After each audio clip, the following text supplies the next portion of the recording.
खिसकती दिखी। दलित vote bank पर मायावती की बड़ी बेचैनी। राणा सांगा विवाद से बीएसपी को लगा बड़ा झटका। योगी और अखिलेश की बहस से क्यों डरी बहन जी? क्या 2027 से पहले खत्म होगी बीएसपी की उम्मीद? उत्तर प्रदेश की राजनीति में अब जुबानी जंग नहीं, सीधा आरोप प्रत्यारोप का खेल शुरू हो चुका है। सियासत का मैदान बन चुका है अखाड़ा, और इस अखाड़े में भिड़े हैं योगी आदित्यनाथ और अखिलेश यादव। मामला है समाजवादी पार्टी के सांसद रामजी लाल सुमन की राणा सांगा पर की गई विवादित टिप्पणी का, जिसने न सिर्फ राजपूत समाज को आहत किया बल्कि करनी सेना समेत तमाम क्षत्रिय संगठनों को सड़कों पर ला खड़ा किया। इस पूरी उठापटक में बीएसपी सुप्रीमो मायावती भी अचानक एक्टिव हो गई हैं, क्योंकि उन्हें डर है कि कहीं दलित वोट बैंक सपा की ओर ना झुक जाए। अब एक तरफ एसपी इसे दलित सांसद पर हमला बताकर मुद्दा बना रही है, तो दूसरी ओर बीजेपी इसे राजपूत अस्मिता का सवाल बना चुकी है। क्या राणा सांगा की विरासत पर सियासत का ये नया संग्राम 2027 की चुनाव रण को प्रभावित करेगा, या फिर यह विवाद मायावती की बची कुची राजनीतिक जमीन को भी खिसका देगा? क्या है ये पूरा मामला, बताएंगे आपको विस्तार से, लेकिन उससे पहले आयन भारत को सब्सक्राइब कर लीजिए।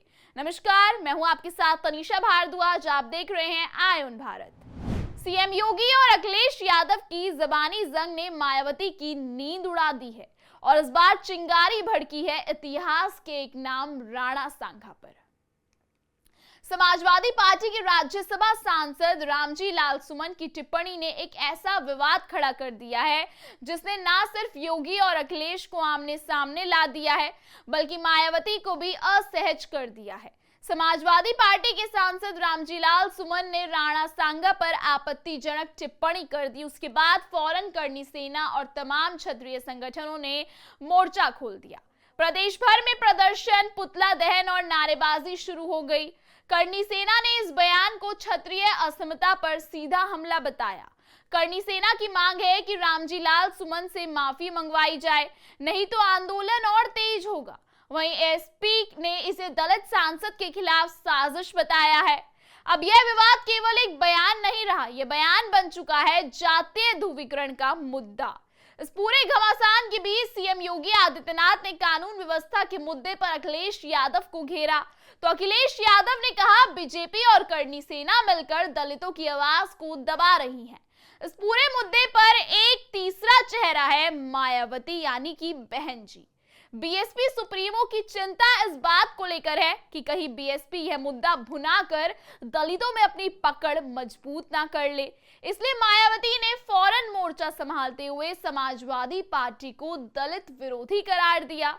यह विवाद 2027 के विधानसभा चुनाव की दिशा तय कर सकता है, जहां पर समाजवादी पार्टी खुद को दलितों के साथ दिखाना चाहती है।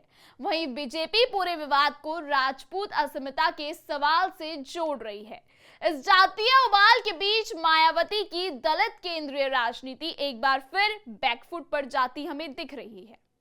सड़कों पर प्रदर्शन हो रहे हैं, पुतला दहन किया जा रहा है और सपा पर तीखे हमले हो रहे हैं।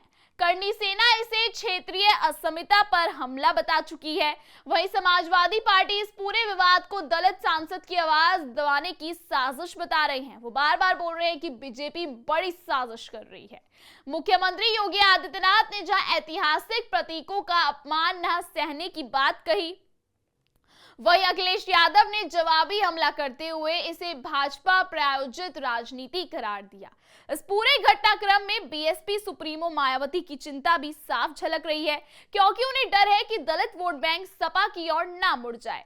यही वजह है कि मायावती बार बार समाजवादी पार्टी को दलित विरोधी बता रही हैं। राणा सांगा पर बयानबाजी अब एक जातीय ध्रुवीकरण में बदल चुकी है, जो 2027 के चुनावों से पहले प्रदेश की राजनीति को नया मोड़ दे सकती है।